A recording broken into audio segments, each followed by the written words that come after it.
जी, मैं कहना चाहता हूं, त्यागी जी ने बहुत स्पष्ट तौर पर कहा कि लोग ये मान के चलते हैं कि सबको लेकर साथ चलने और विकास की सलाहियत किसी में है तो वो कांग्रेस पार्टी में है। और 5 साल तक जो भाजपा का परफॉर्मेंस रहा है, जो शासन में अस्तव्यस्तता रही है, उसका ग्रास रूट तक मैसेज गया है। और अभी कर्नाटक में गवर्नमेंट के नॉन परफॉर्मेंस और कर्नाटक सरकार की भ्रष्टाचार, कांग्रेस पार्टी को सबको एक साथ लेकर चलने की सलाहियत और क्षमता और विकास का जो उसका विकास के प्रति दृष्टिकोण है, उसका ये परिणाम है। अब तक जो लोग कहते थे कि इंडिया न्यूज का जो सर्वे रिपोर्ट है, उसका जो ओपिनियन पोल है, उसका रिजल्ट से कोई तालमेल नहीं होगा। अब जब सारी बातें रुझान से स्पष्ट हो रही हैं, उसके बाद भी इस तरह का तर्क के आधार पर जो सच्चाई है, जो कांग्रेस की भारी बढ़त है, उसको झुठलाया नहीं जा सकता है। और जनता का जो मैंडेट है उसको स्वीकारना चाहिए। अच्छा, जो साथी हमारे अभी लूज कर रहे हैं, जी बताएं। रामजतन जी, जब आप कहते हैं कि कांग्रेस का सिद्धांत है सबको साथ लेकर चलना, तब फिर जो है हरीश खुराना जी को दिक्कत हो जाती है। वो कहते हैं कि हम सबको साथ लेकर नहीं चलते, अगर ये साबित हो जाता है कि कोई भ्रष्टाचार में लिप्त है तो उसके लिए 0 टॉलरेंस की पॉलिसी हमारे पास, और हम उसे पार्टी में नहीं रखते, चाहे 77% लिंगायत वोट हमसे कट जाएं, लेकिन हम येदियुरप्पा को बीजेपी में नहीं रखते। साथ लेकर चलने की कांग्रेस की नीति ऐसी है कि अगर किसी पर भ्रष्टाचार के आरोप है तो आप उन्हें भी साथ लेकर चलते हैं, पवन बंसल क्यों ना हो, अश्विनी कुमार क्यों ना हो, ये फिर ये आरोप लगाने लगते हैं आपके ऊपर। आप जवाब सुन लीजिए अनुराग जी। अनुराग जी आज के 2 दिन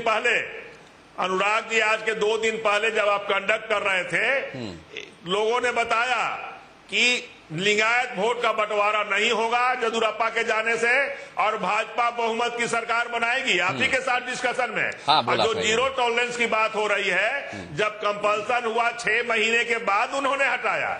0 टॉलरेंस भी भ्रष्टाचार के मामले में कांग्रेस पार्टी का रहा है। और आप देखेंगे कि ये भ्रष्टाचार की बात करते हैं, सत्ता में नहीं है। जब सत्ता में थे तो यूटीआई घोटाला का क्या हुआ था, बंगारू लक्ष्मण का क्या हुआ था, अभी गडकरी का क्या हुआ।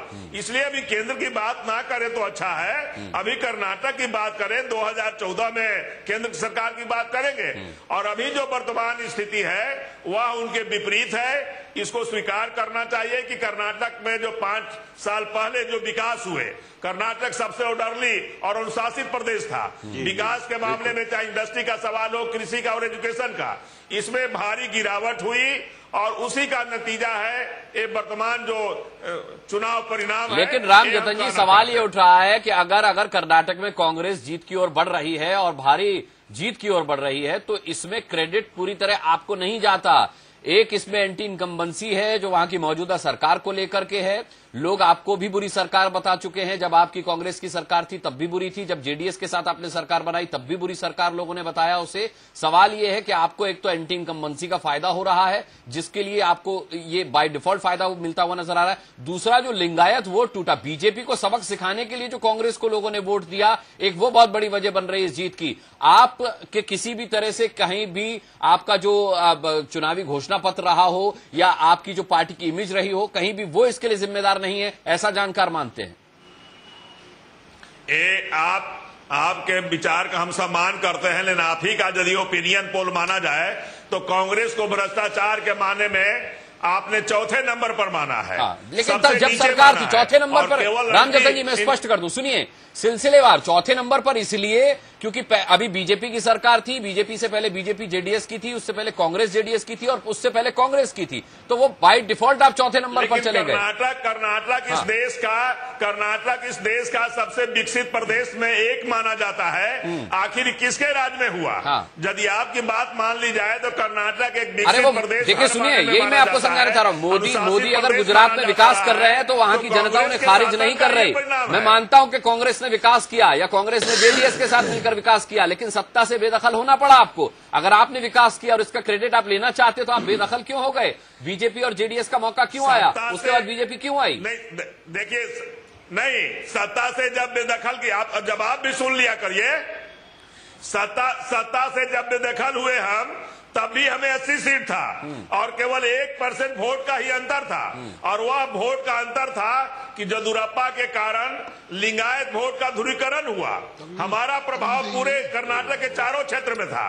भाजपा का केवल था कोस्टल इलाके में, मैसूर के इलाके में जेडीएस का था, और जहां जेडीएस का प्रभाव था वहां लिंगायत वोटों का ध्रुवीकरण हुआ, इसलिए उनका जो वोट था वो सीटों में तब्दील हुआ। हमारा पूरे कर्नाटक में था, हमारा सीटों में कम तब्दील हुआ। लेकिन ऐसा नहीं है कि हमको बिल्कुल पिछले चुनाव में राइट ऑफ नहीं कर सकते। 80 सीटें हमने पाई थी, इसलिए उस समय भी मेरा परफॉर्मेंस आप कह सकते हैं कि जीत की ओर नहीं था, लेकिन परफॉर्मेंस एक लेवल के ऊपर था। जी, मैं बेंगलोर का रुख करूंगा। मनीष अवस्थी वहां से, कांग्रेस के प्रवक्ता वहां से और मंत्री जो हैं वो इस वक्त लाइव जुड़ रहे हैं। मनीष अवस्थी जी को सुन लेते हैं।